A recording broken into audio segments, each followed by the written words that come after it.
Cheating in Rainbow Six Siege has always been such a massive problem, with people on PC having to deal with aimbotters, wall hackers and stuff like that, while people on console have to deal with constant mouse and keyboard cheaters, especially in those higher ranks. So in this video we're going to have a look at the anti-cheat system Ubisoft put in place to stop mouse and keyboard players on console, and once again ask the question, has it really worked? What are Ubisoft going to do in the future to prevent this issue from getting any worse, as well as having a look at the updates that have been confirmed for year 9. Now to start off with, what is Mousetrap? How does it work? Well, when Ubisoft announced it, basically what it was a detection system put in place to show Ubisoft which people on console were using a mouse and keyboard, and it was actually surprisingly good at identifying which people were using a mouse and keyboard and which ones were not. The main criticism of this anti-cheat software though was the fact that they weren't really doing anything with that information. Instead of banning those players outright like say a wall hacker on PC would, they would kind of get a slap on the wrist, which was just an increase in input delay so that they couldn't use that mouse and keyboard as effectively until they switched back to a controller. As a console player myself, I can definitely say that this did kind of help with the problem for a little bit, but the Zim devices that they were using to cheat with were getting constant updates over this period of time. Some people were able to bypass it completely, and overall there was still quite a few people in those higher ranks that were still getting away with a mouse and keyboard. Now I'm going to give you guys a quick example. After just searching up Rainbow Six Siege Zim gameplay on YouTube, immediately I started getting hit and flooded by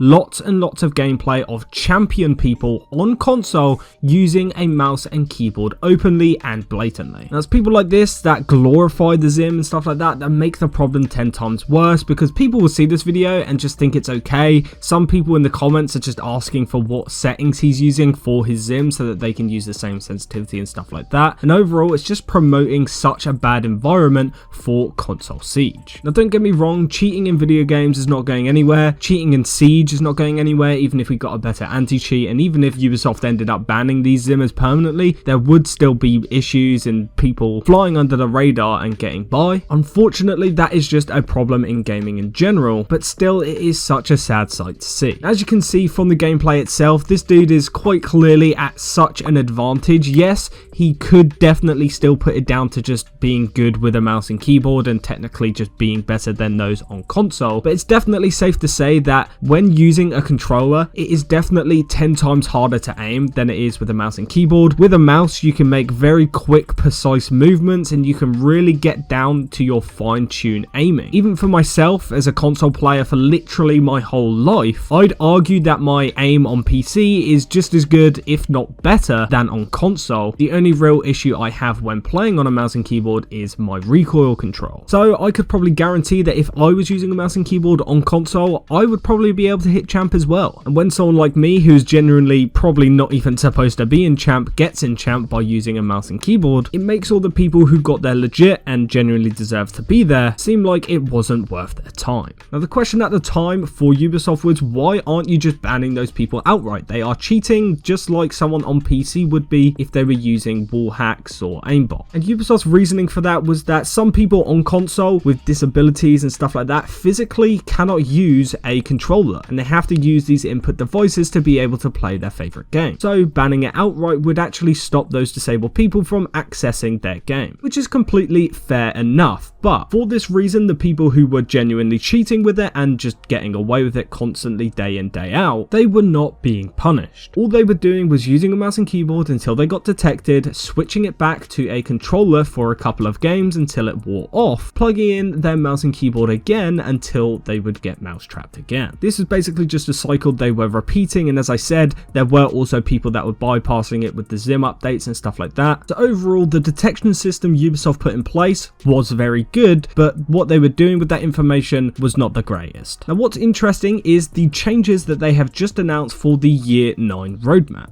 Now in the Year 9 roadmap, they have promised that people who are now constantly detected using a mouse and keyboard on console will eventually get a new form of punishment, which is when they queue for a match, instead of queuing for console lobbies where they'll be at a distinct advantage, they will be forced into PC lobbies where not only will that playing field be leveled and they'll be playing against other people also on a mouse and keyboard. Most of those Zim players getting queued into PC lobbies will start getting absolutely slammed. Now to be honest, I think this is the perfect way to deal with mouse and keyboard players. If you're cheating using a mouse and keyboard, putting them up against other mouse and keyboard players even when they're not expecting it, and for them to start getting slammed using the device that they're actually trying to cheat with, is going to be absolutely hilarious. Now, in my personal opinion, I think there is quite an easy workaround to this. I think most people who use a mouse and keyboard on console, yes, probably want to use it to cheat, but they probably just want to use a mouse and keyboard to play Siege.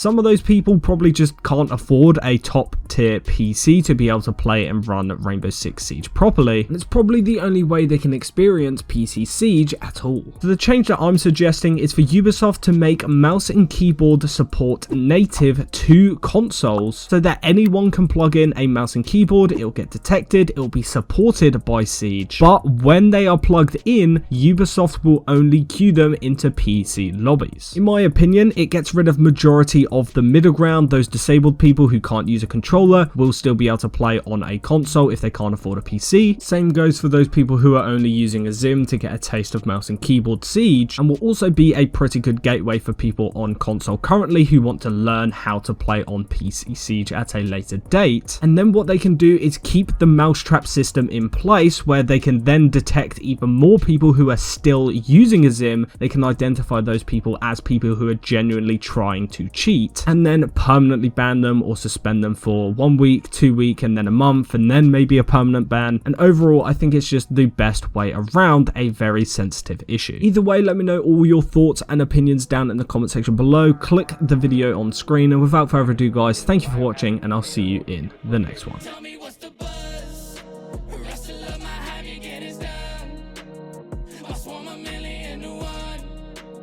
You know my venom packs a punch. Tell me what's the buzz?